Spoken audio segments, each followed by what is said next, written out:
and it was between that surgery and the second surgery where I was with the surgeon a lot, and he basically told me, you're not going to play again, because I asked him about medical red shirt, and he's like you're not playing again, and he's like, one, I'm not going to sign off on it. Two, you're not going to the NFL, so it's not worth it. And that was it. And it didn't hit me. And when it really hit me was my second surgery, which was when they went in here, reattached everything. They put in some screws and pins and all that kind of stuff. And I was coming off of a lot of drugs in the hospital that they put you under with, and I'm sitting there with my dad, and my dad was so supportive with me. He came to every game, and it was right then and there that I kind of realized my dad's never going to be able to see me play again, and I'm not going to be able to go give him a hug after the end of the game. I was the rest of that season I was able to, but it's different when you're in street clothes than when you're in a uniform, and I bawled my eyes out for probably a good 40 minutes or so. I mean, it's because you invest, as you did, you invest so much time into one thing, and that's to have success on the field and put yourself in the best position to win, and it's so hard when that's just taken away in a second. This is Tyler Bernsten, former Wilkes University quarterback, and you're listening to the Heads and Tails podcast. Welcome back to the Heads and Tails podcast. I'm your host, Kevin Som, and each week I bring you an inspiring athlete's story of perseverance or expert knowledge in the field of sports health and safety. Just like flipping a coin, you can't control what happens to you in sports or in life. You can always control how you respond. This is my response after suffering a traumatic brain injury in a high school football game, and I hope it leaves you feeling both inspired and informed.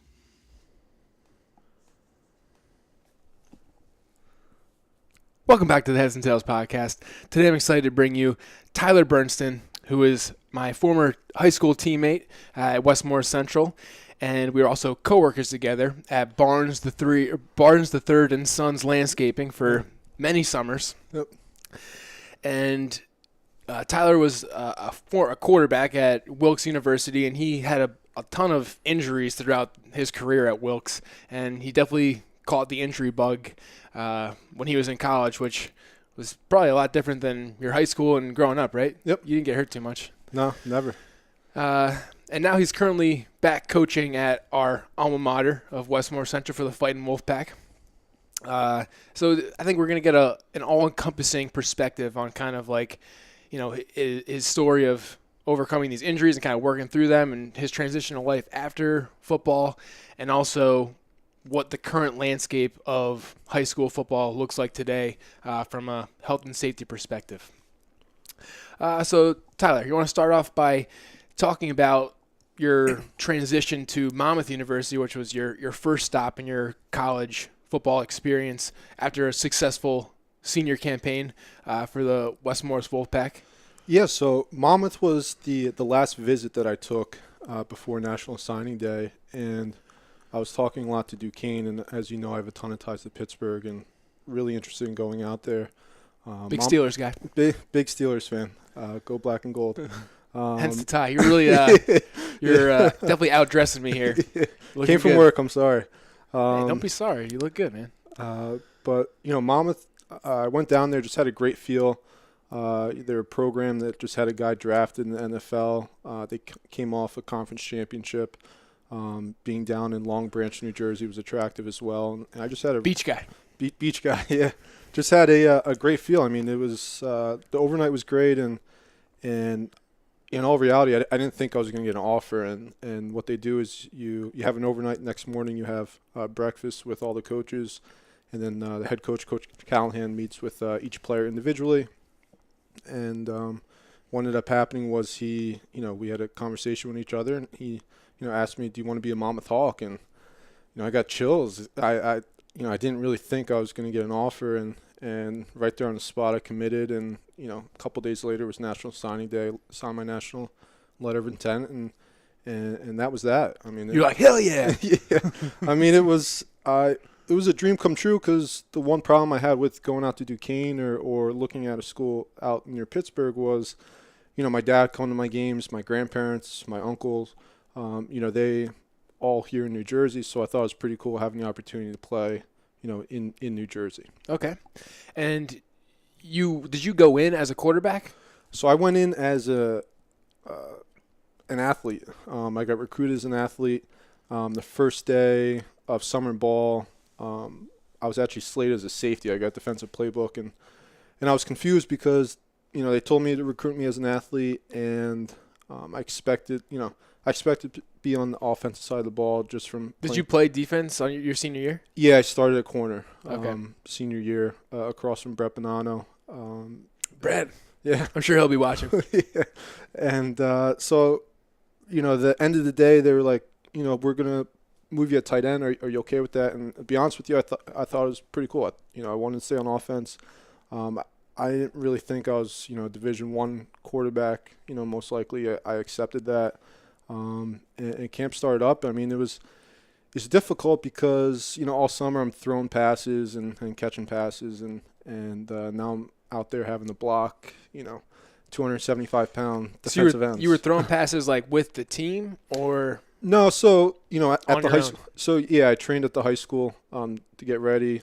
Dell, I threw a lot with Coach Widener, and Tyler Dannenbaum was my receiver all summer, and speed demon. Throughout my college career, he was always my receiver when we were home from school during the summer. So very grateful for that. So. I went in the camp not really knowing where I was going to be. But you were okay with them moving you to tight end? You were kind of just like pumped to be there? Or yeah, I mean, you were never disappointed? I was never disappointed. I thought it was a great opportunity. I wanted to be on offense, and the year before they had a tight end drafted in the NFL, so obviously that's pretty cool. Maybe they're thinking about me being the tight end. Yeah. So did you have like NFL hopes going into Monmouth?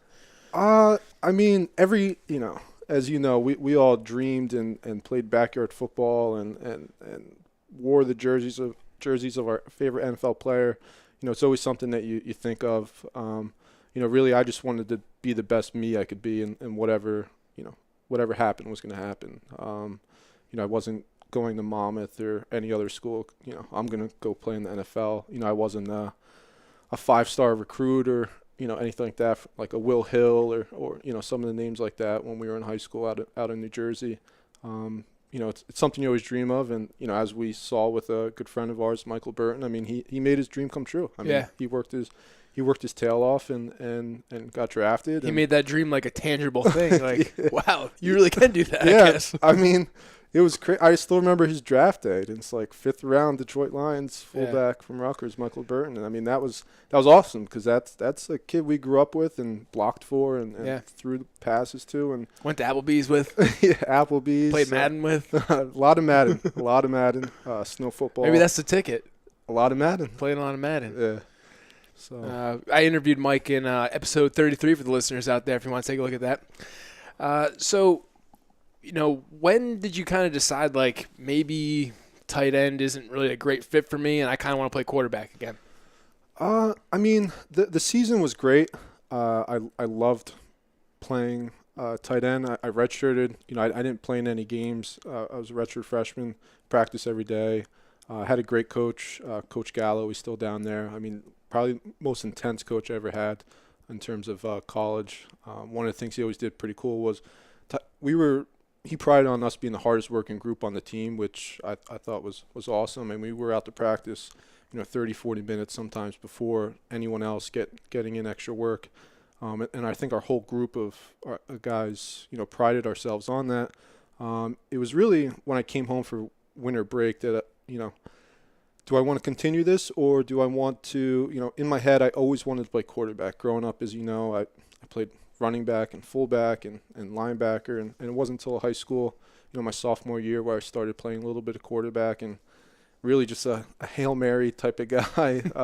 Sophomore year, I got half the times my junior year, and then senior year things really took off for me in terms of the quarterback position, and it was always something I wanted to do, and I wanted to chase that dream.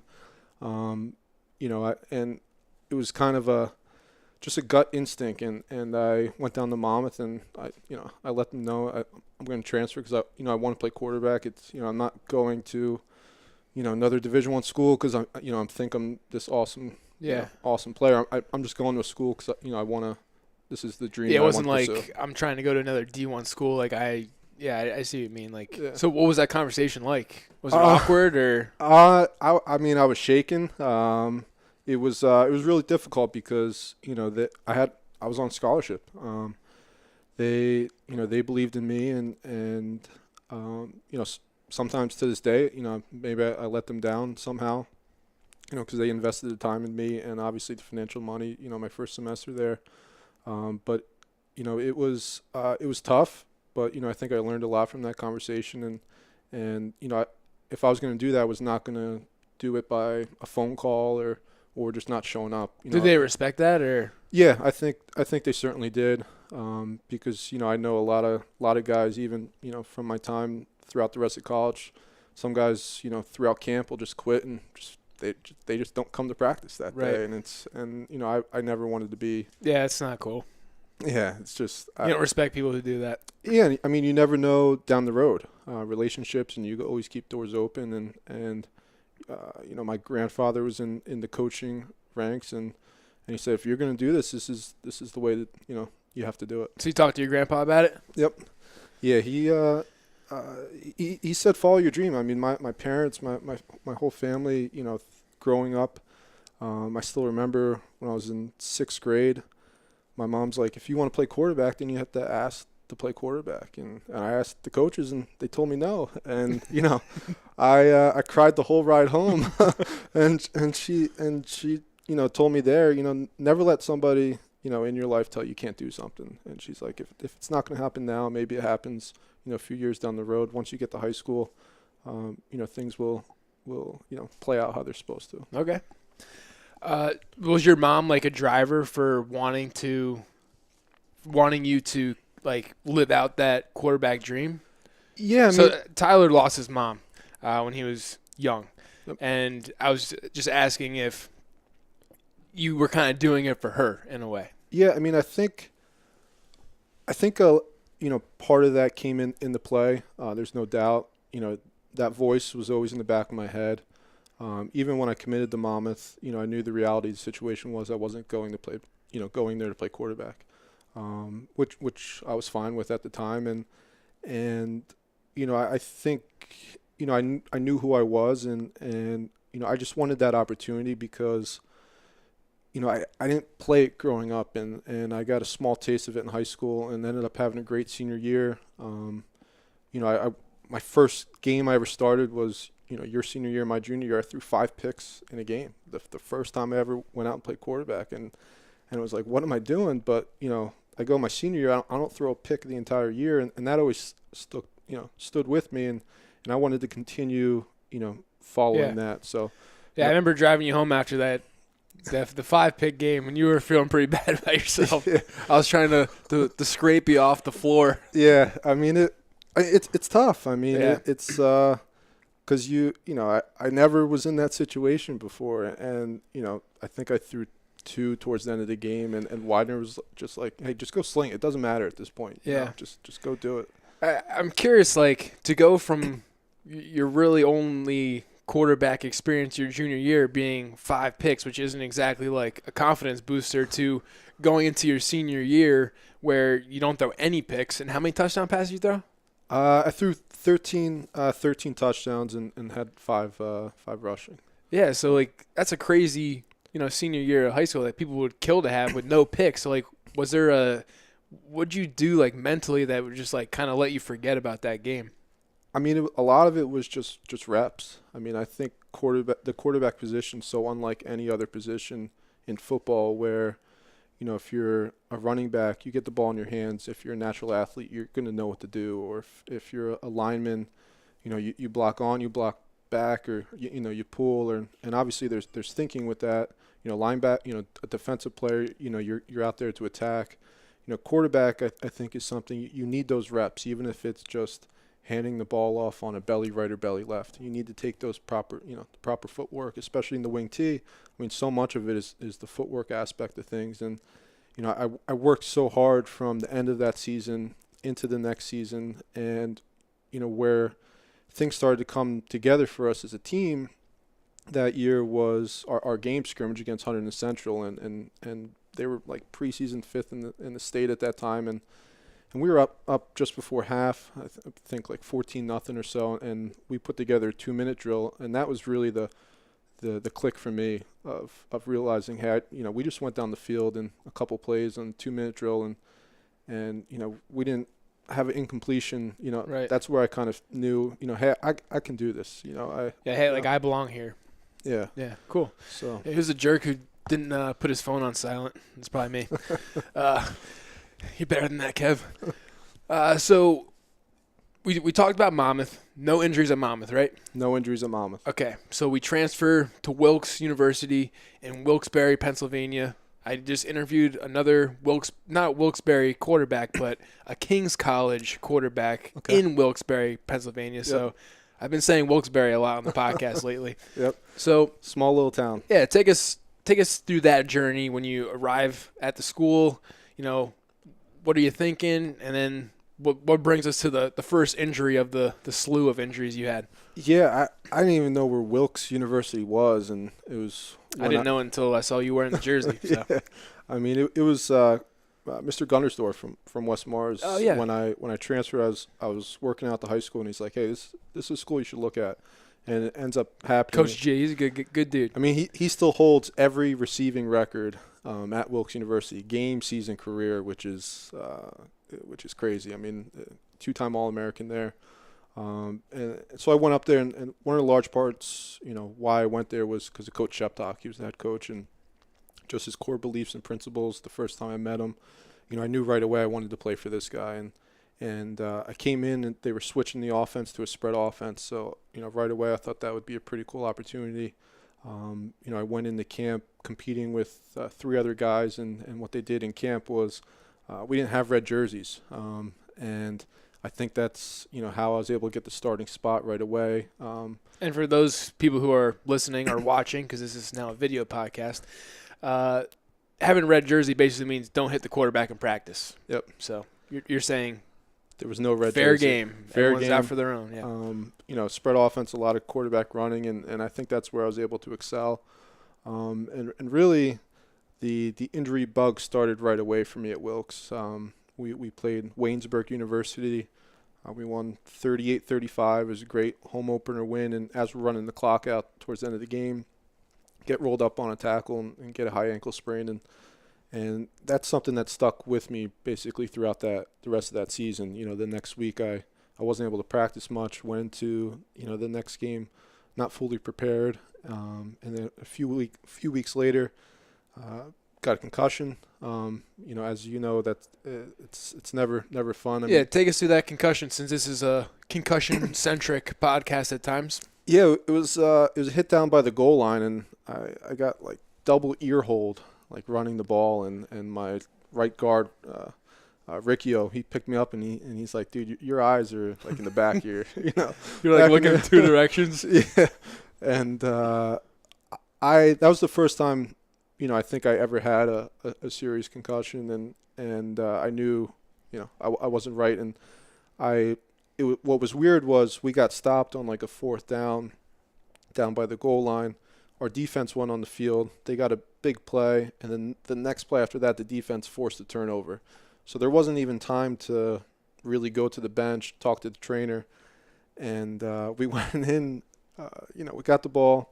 So you still had a concussion at this point? Still had a concussion. Okay. And I threw one pass, and it was about like 15 yards, just not even close. Not even close. And my quarterback coach at the time, Coach Paczynski, he was like, hey, come over here, Coach Paczynski. That was that. I was done for the rest of the game, and so on that play, you said it was near the goal line. Were you like diving towards the end zone, or like what was the scenario where you were able to get like? Yeah, it was just sandwiched. It was just like a run play. It was really just a scramble, stepping up in the pocket, and just kind of got double ear hold, which doesn't sound fun. Yeah, it's not fun. So you get to the sideline, athletic trainer checks you out, or? Yeah. So when I came out, it was right before halftime. I went into the locker room, and right away, you're done. And it. They gave me a hat. It was a really sunny day. Oh, yeah. I could imagine blaring into your eyes. Yeah, that'd be pretty tough. Sunglasses, and it was rough. I didn't feel right for a good bit after that. How long exactly do you remember? I was cleared to play the Friday before our next game, and it really wasn't until that Friday where I felt myself, sleeping and just looking at a computer screen. Wasn't reality. Yeah. Was that your only concussion or diagnosed concussion? Yeah, that was my only diagnosed concussion, and I can truthfully say, I don't think I had any.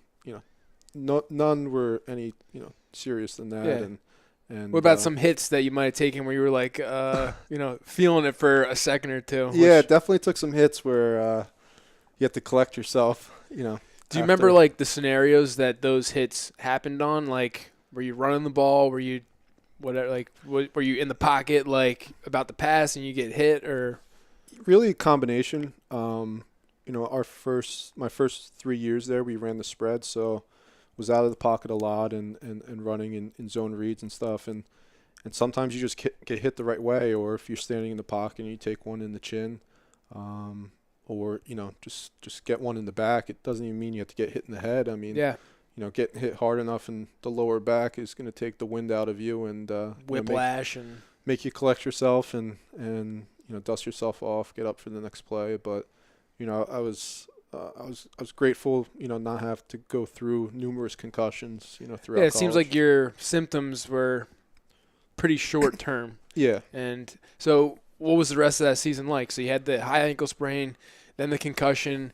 And then I ended up cracking some cartilage in my ribs, and towards the end of that year, I was splitting time and with one of the other quarterbacks, and then season was over, had those injuries, and it was tough. I mean, because I felt like I could have excelled if I didn't go through those injuries, and again, just getting those reps. I was a year removed from playing quarterback in a new system, and not getting those practice reps really hurts you, and so that was tough to deal with. So the next season rolls on. What was that season like health wise?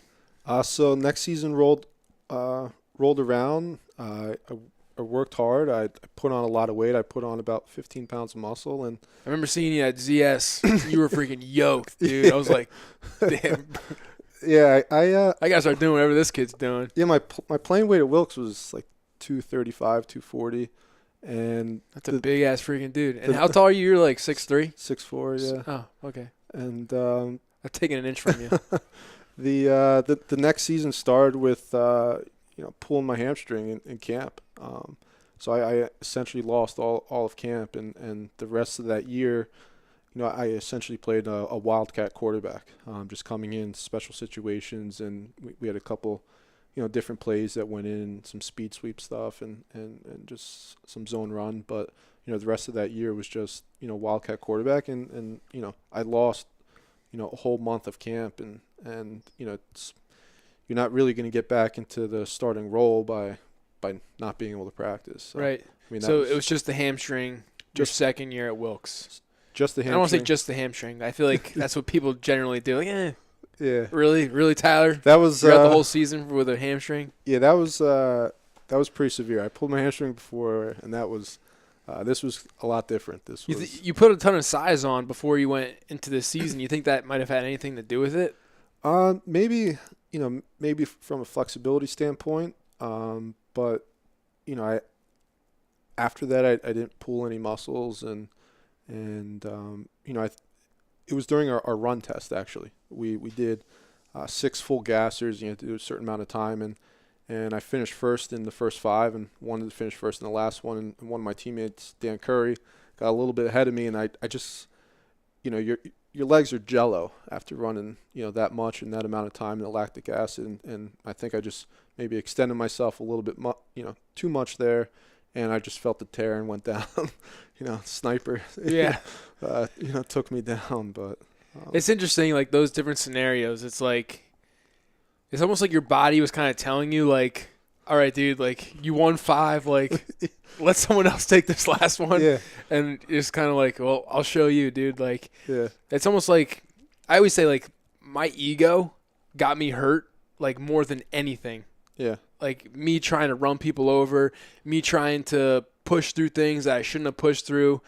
And it's almost like if you can just silence that voice in your head, like I feel like a lot of injuries, especially like those kind of injuries, can be avoided. Yep.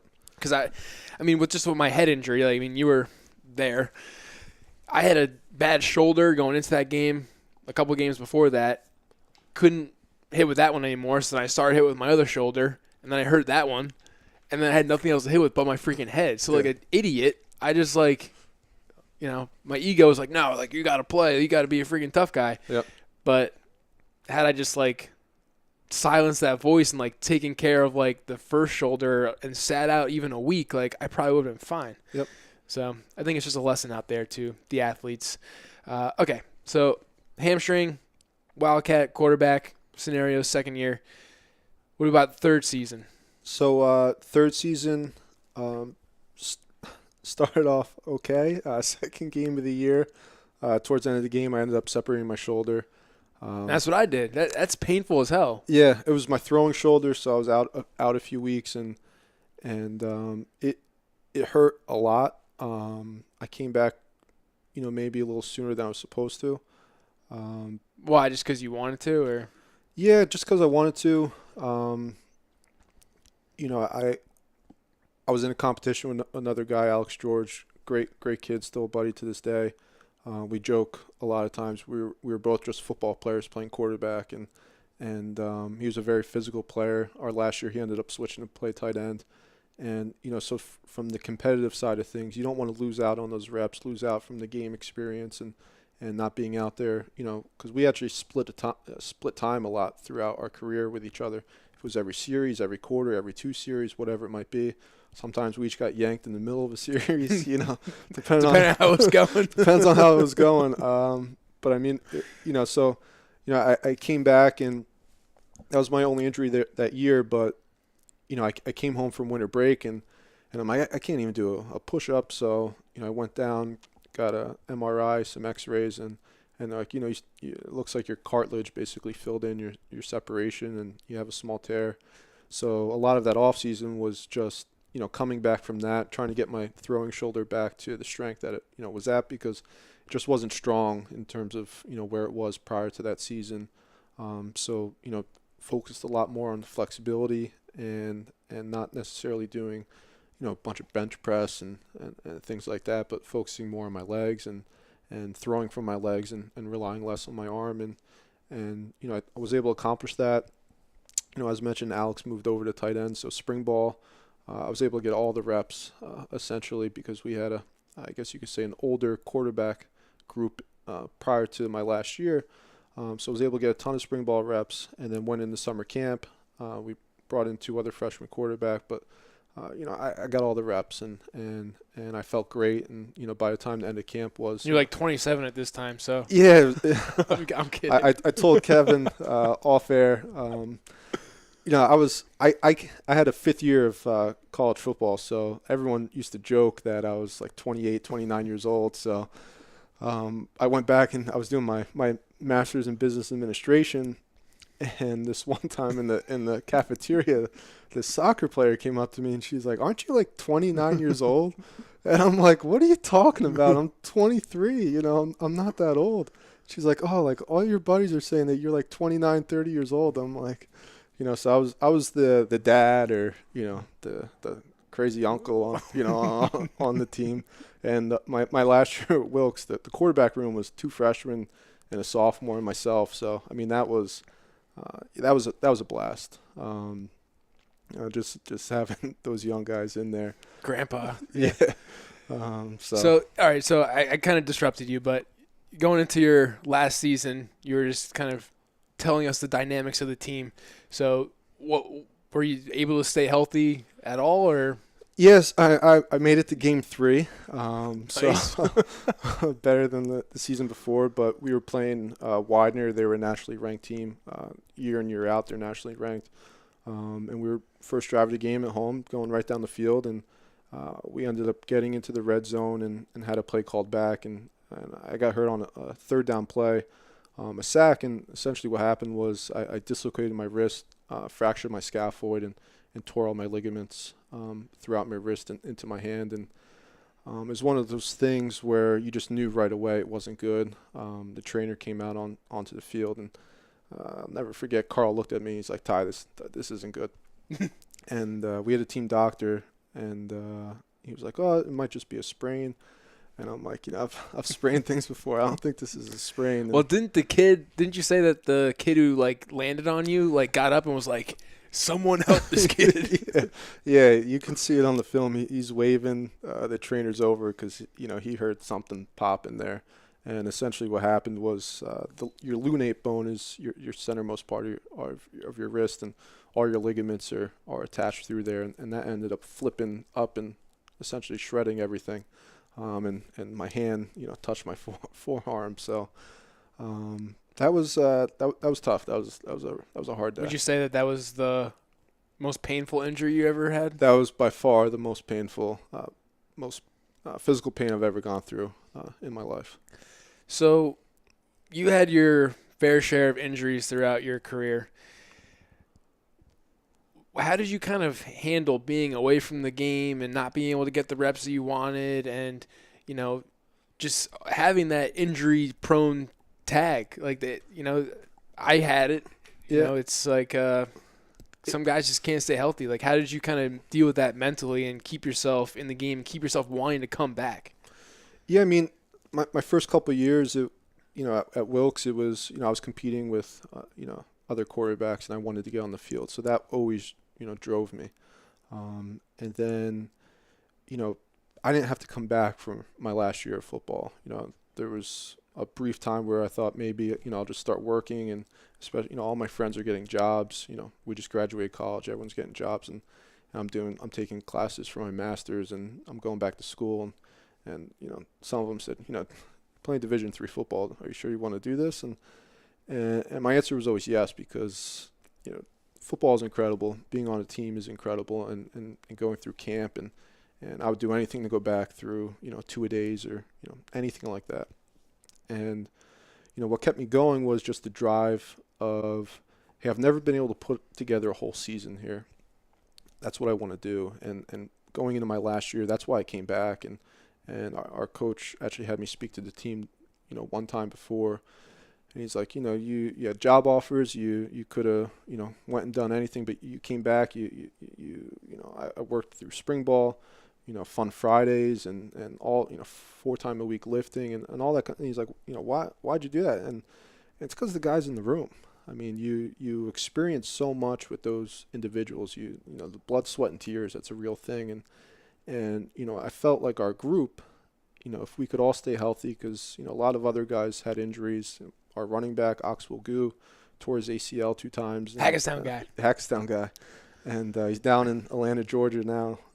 And we all kind of thought, if, hey, we can stay healthy, we can compete, and maybe we'll win conference. And so that was always, going to my last year, that was always in my head. And that's why I went back. And in my last year when I got hurt, I mean, it was really tough, because you kind of second guess yourself. But, really it was one of the more fun seasons that I had at Wilkes, and I think a lot of that had to do with being, taking a step back and being a part of the team, but not necessarily, in a starting role or even in a role of getting in the game, but being in a quarterback room with 2 freshmen and a sophomore and a great quarterback coach, and just seeing how these kids interact and how they were able to grow throughout the year. I mean, we had, 18-year-old kid that's, out there, Alabama had a freshman quarterback that wins the national championship this year.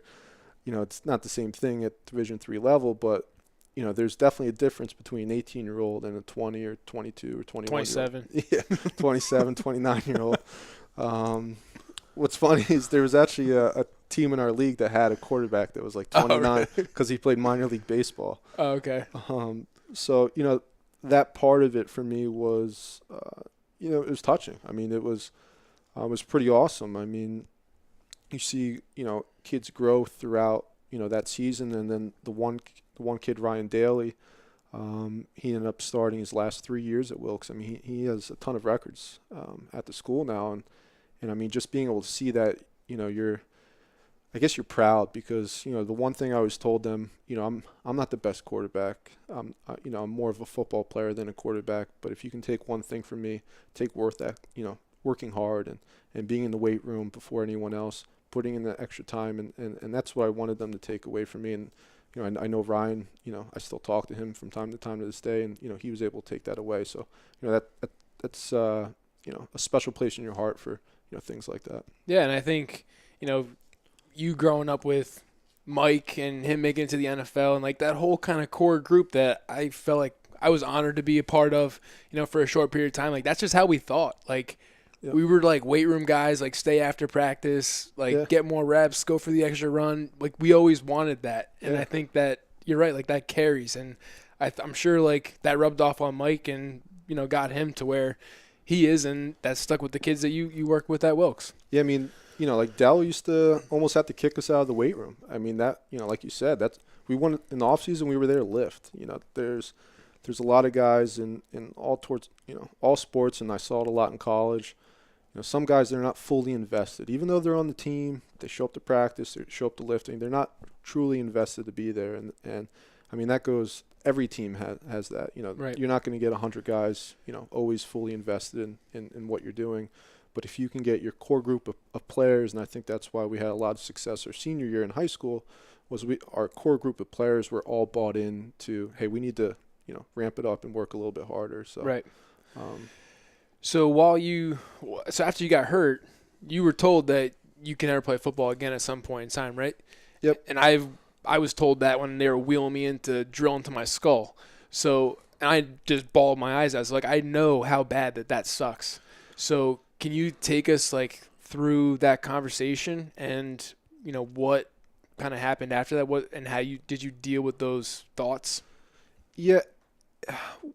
So what happened with me was I had 3 different surgeries. The first surgery was 2 days after the initial injury, where they had to reset my wrist and essentially relieve the pain on the ligaments and everything else that's in here to allow blood flow to my fingers.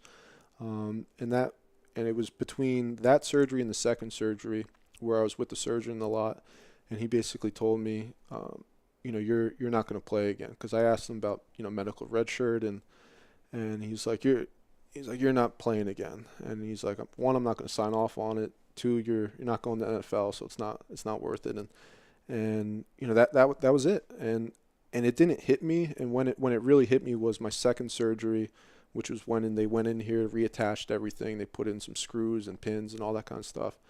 And I was coming off of, a lot of drugs in the hospital that they put you under with. And I'm sitting there with my dad. And my dad was so supportive with me. He came to every game. And it was right then and there that, I kind of realized, my dad's never going to be able to see me play again. And I'm not going to be able to, go give him a hug after the end of the game. I was, the rest of that season I was able to, but it's different when you're in street clothes than when you're in a uniform. And I bawled my eyes out for probably a good 40 minutes or so. I mean, just it's because you invest, as as you did, you invest so much time into one thing, and that's to have success on the field and put yourself in the best position to win. And it's so hard when that's just taken away in a second. I mean, it's one play, and it's over like that. I think football's one of, really any sports, it's so unique where there's only one thing that needs to go wrong to end everything. It's, you get hit just the right way, and everything can be over, which is, I mean, that's a scary part. Scary part of it. It's life too, unfortunately, and, I mean, I feel for you with how you felt, but like, how did you, I could see like my identity was so wrapped up in football that when I couldn't play anymore, I'm telling you, for like literally 8 years, I struggled with like, who the hell is Kevin Som that like can't, like, that doesn't play football like this, that those two like things don't go together. So how were you able to kind of find a new identity outside of sports? Like, what did you fill that void with? Yeah, so I started working when I was done my master's, and I work for a wealth management firm, and I'm on the insurance side.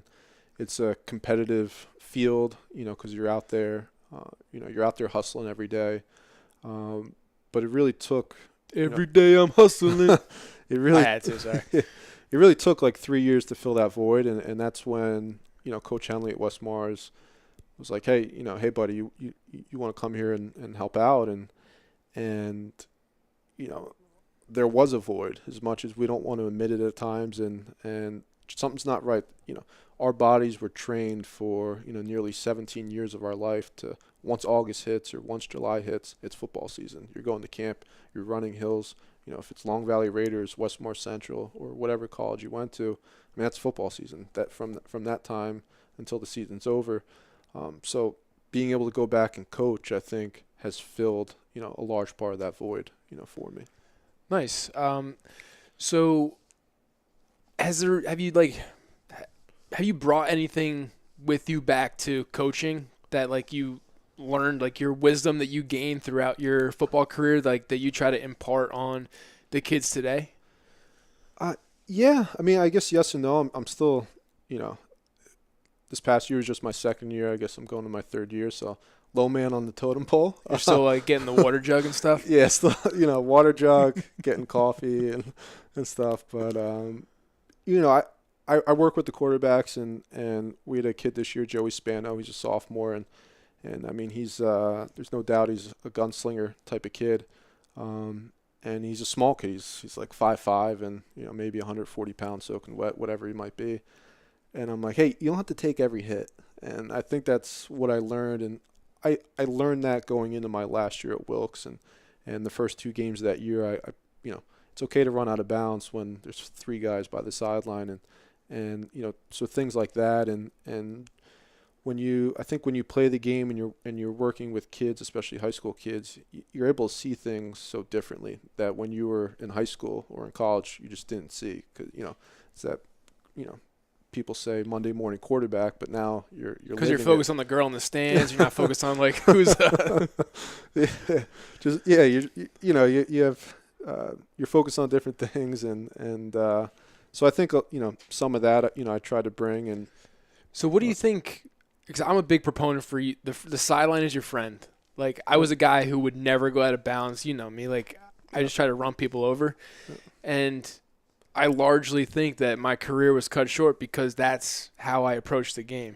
Yeah. And I probably could have still been a good player and saved myself in a few situations, but I chose not to do that. So what happened at Wilkes that you were kind of like, you realized, like, you don't need to do that? I think it was just, you wake up Sunday morning after a game and the way that you feel afterwards, and, you watch yourself on film, and it's like, I'm not going to get an extra yard there. Just take one step. Right. Or if it's in the middle of the field after you gain, 15 yards or so, and, you have 3 guys around you. I never slid like feet first, but, towards the end of my career, I had no problem with just like diving forward, and, college football, once you're down, you're down. And, so I think there's times you can do that because, Le'Veon Bell's a great example for Steelers. As you're seeing his career go through, he's stepping out of bounds more. He's saving himself because he realized, if I'm going to have this many touches, I'm not going to survive if I'm going out of bounds in a physical way every single time. I mean, you pick your battles. I think that, if it's 3rd and 1, you're not running out of bounds. If it's, you gained 15 yards, you got the first down, it's okay to step out of bounds. I think you just need to know the time and place to do so. Yeah, I think you need to separate the fact that, like, you stepping out of bounds does not make you, like, weak or, like, a sissy or something like that. Like, if anything, like, it's smart. And that's, like, the tough thing to do is to, like, save yourself so you can play that next down.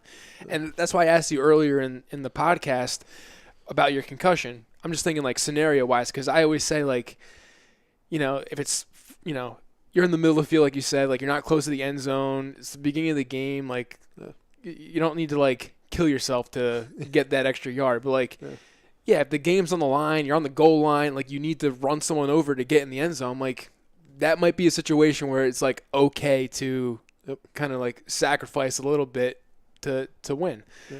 But I just think I want young people to, like, embrace that, and I'm glad that you're teaching kids that it is okay. Yeah.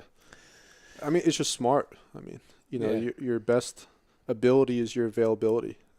I got that quote from Mike Burton. I mean, it's true. Yeah. I mean, if you're not on the field, you're not helping your team, especially at the high school level. It's not Alabama. You don't have a 4 deep of 5-star recruits. Especially high schools like West Mars. You might have 60 guys on the team. You don't have a 3-4 deep at some positions. Yeah, but I almost think in some cases that makes it worse for players because it's like, well, I can't play, so like who's gonna fill in for me? So it's like it almost incentivizes young players to play through something that they probably shouldn't play through. Yeah. Do you agree with that, or? I don't think I've seen that too much. I think there's a difference between being hurt and nicked up. Football, you're always gonna have bumps and bruises, and I think the last 2 years we've had guys that have been able to play through that. If it's whatever the case might be, when you're hurt and you need to take a week off or whatever that might be, I think that's a little bit different. I think Coach Henley as a whole does a great job of he's been around the game a long time and he's seen probably every injury there is to see. He knows when to hold the guy back or hey, this kid, he's just a little banged up, but he can still get through it. So I think, they, as a coaching staff, they do a great job of separating that. Have you noticed any different health and safety like rules or stuff that like were implemented now that weren't there when we were playing that are beneficial for the game? Yeah, I mean, I think, since we were in high school, that's, I don't want to say how long ago that's 10 years for me. So 9 years for me. The NFL is definitely taking steps. College football is taking steps. High school it trickles down, yeah. It trickles down in terms of, late hits on the quarterback, defenseless receivers running across the field, running backs lowering the crown of their helmet. I think there have been steps taken to, prioritize, health and safety and in the NFL, the amount of padded practices they have. And I don't know if that's the answer because I think learning proper tackling, especially at the youth level, high school level, and doing it the right way is maybe more important than being in shorts and a t-shirt at practice because, I've talked about it before with other people. Maybe what we need to focus on is educating more of our youth coaches. As we know, the dads that volunteer, for Long Valley Raiders or whoever it might be, and going through of more of this is the proper way to tackle, proper way to block. I still have it in my head. Mr. Barnes, Mr. Bonanno, Mr. Zukowski, all of our coaches and Raiders, keep your head up, keep your head up, keep your head up. If you can't see what you're hitting, you're going to miss it. But they were also doing that because if your head's up, you have a less likelihood of hitting with your head, right. Essentially. Yeah, you're exposing yourself to injury if you can't see what you hit. Yeah, so I think, part of that is important, but I see pictures now. They have like those foam helmets on top of the helmet. Yeah. So I don't know if that helps or not, but I don't know. I feel like that gives you more of a target to get hit in the head. Like you're making the target bigger to get hit in the head. Yeah. And I also think like from a friction standpoint, like if you have like a cloth thing around your head and the other person does too, like that is a lot more friction than just two pieces of plastic like sliding off each other. I feel like the impact will last longer. Yeah. So yeah, I'm not a fan of those. I think helmets too. I mean, I see the kids, at West Mars now. It's like all the stuff that's in the helmet. It didn't look. I remember we had like the rubber tube in ours. I mean, you had the air. You had that shut air helmet that was like old school. Oh yeah. I had literally the rubber pad. Yeah, it was like that blue rubber pad that fell down. Yeah. And looked badass, but I mean, it's like whoa. It's like a 1-star rating on like the impact testing. Yeah. So I think helmets have come a long way. I had the shut DNA, and we saw how well that worked out for me. So yeah. So I think if the football group as a whole of NFL and all that kind of continue the technology there, make that better, and then just making the game safer. And I think a lot of making the game safer is educating young football players, because if you learn to tackle at the youth level the proper way, most likely you're going to continue that throughout your career. Right. So that kind of leads me into my next question. So there's been a couple states recently that have proposed to ban tackle football before the age of 14 or 12. I forget the exact specifics. I think it might be different by state. So what are your thoughts on that? Yeah, I mean, I think that wraps into my last answer. I don't know if that is the answer, because now you're going to have kids starting out at high school football who've never tackled somebody before, and that, if they haven't been tackling from 5th to 8th grade, it means they don't know the proper way to tackle. So maybe if investing more time in those youth coaches and those youth programs of proper tackling and cutting out some of the drills that are head-to-head drills. I remember we used to do the nutcracker drill and growing up, and eliminating some of that stuff can go a long way of lowering the impact of some things. Yeah, I mean, when I think of that law, I think basically what it's saying, it's not saying like no football totally. It means like play flag football until 14. So like they're assuming that people who are playing tackle now will just automatically go to flag. Yeah. And I think there are some controlled scenarios where you can teach tackling in a safe way. Yeah. I think the main gist of the law proposals is just like decreasing the amount of hits that kids take. Yep. Not necessarily like the severity of those hits or just like accumulation over time. They're saying if we can cut out 5 years worth of head impacts, which could be thousands of head impacts, that's not a bad thing for a kid. Yeah. So let's move on to some NFL topics that my co-host of the Fantasy Football Injury Report podcast, Josh Boyd, and I have talked about throughout the season. And I want to hear from a quarterback's perspective. Yeah. Need to wet my whistle a little bit, I guess. I know what you meant.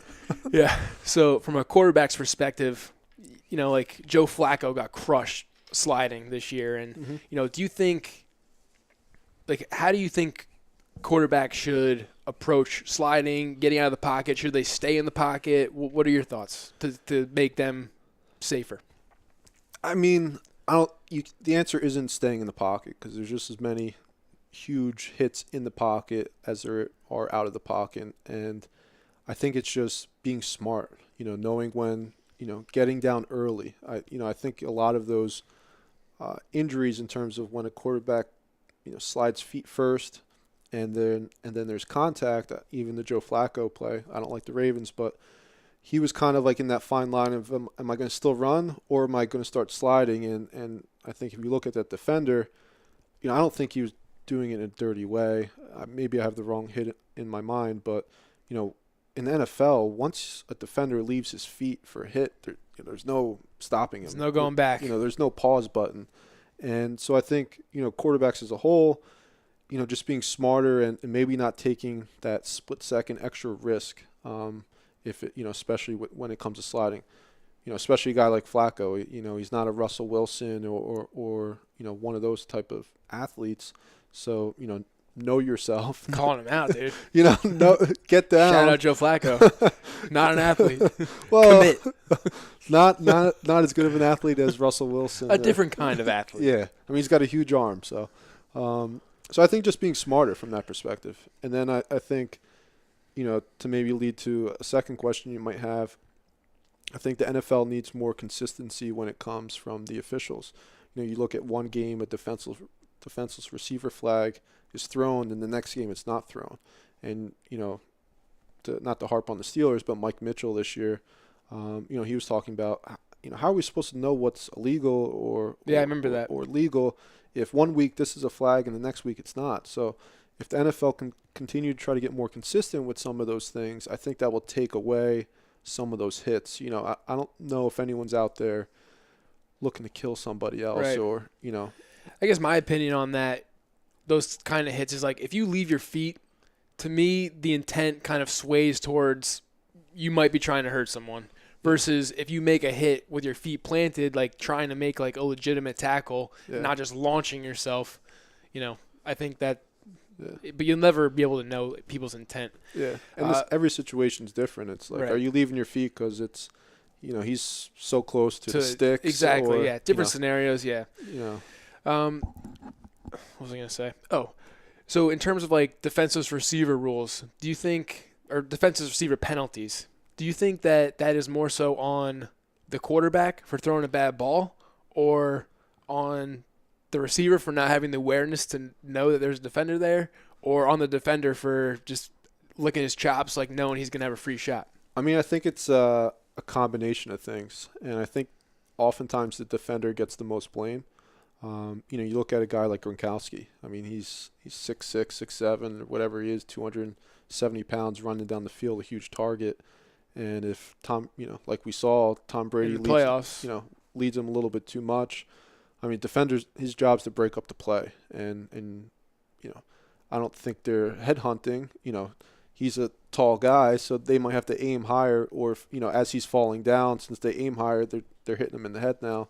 I think part of it is offenses, receivers, and quarterbacks. Hey, I can't let the guy out to dry here. I can't put the ball too high over the middle. I think you see a lot of guys, a lot of quarterbacks doing a good job of getting the ball low, where your receivers are able to protect themselves. But I think, defenders as a whole, especially deep playing safeties, they have a choice to make. Am I going to go for an upper body hit, or am I going to go down at this guy's knee where, if you hit that person in the knee just the right way, I mean, you can do a ton of damage. And their career, yeah. I just think, like, on a guy like Gronkowski, like, he's 6'6", like, the target between his shoulders and his knee is pretty freaking big. Like, to miss that, it's like, it's not that hard, but especially when he's not looking at you. You see so many guys, they hit him there, and they just bounce off. He's an animal. He's Gronk. I mean, I agree with the statement of, like, if you're trying to break up the play, like, you kind of got to be up in this area to make him lose the ball. Yeah. But I think on that Gronkowski hit that you're talking about in the playoffs against Jacksonville, I think it was, he almost, like, fell down on top of the defender, and I think that was why the helmet contact was there. But either way, you could talk about that stuff for all freaking day. And as we said before, it happens in a split second.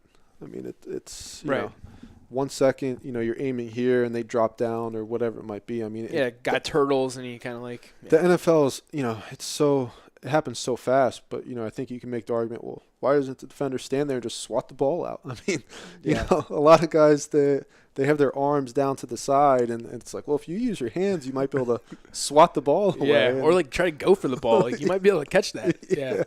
I just think, like, hits have been glorified, like, for the guys who are in the NFL now. Like, growing up, like, they were in, like, the jacked up era. Yeah. Like, they didn't grow up with, like, concussion pamphlets and, like, stuff like that. So you got jacked up. Yeah. Yeah. The NFL show. Yeah. So you were on the field when I almost died, and the last time that I ever played football. And I'm just curious if being there to, like, witness that, like, did that change how you played the game at all? For me, it was always in the back of my head, because obviously you don't want that to happen to you or anywhere else again, and anyone else again. And throughout college, there were a few times where I knew guys were messed up, and I was not afraid to say, "Hey, coach, we got to get this guy out." And a large part of that is due to you, and playing with a concussion or something along those lines. So that always stuck with me. And a couple days later, hey, why'd you tell coach I was banged up? Or because one of my good friends did that too, and he has a whole story of why not to do it. And when you see something like that happen, somebody like yourself, I mean, that was scary. That was one of the scariest moments of my life, and I know a lot of other guys on that team where your teammates being helicoptered off the field. I mean, that's scary. I appreciate you using that story to prevent that from happening to other people, and that's, like, part of the reason why I started this podcast. And I want my story to be told for that exact reason. Like, I wish that I could have kept playing football, like, in college and stuff like that. But because of the choices that I made, which were to, like, play with a headache and not tell people when I'm hurt and not take care of myself, like, that opportunity was taken from me, like you experienced as well.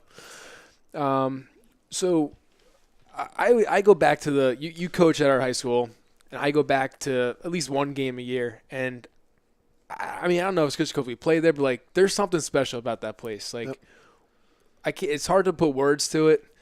I know my girlfriend thinks that I'm crazy about it, but like, what do you think makes high school football and maybe our high school football, team so special?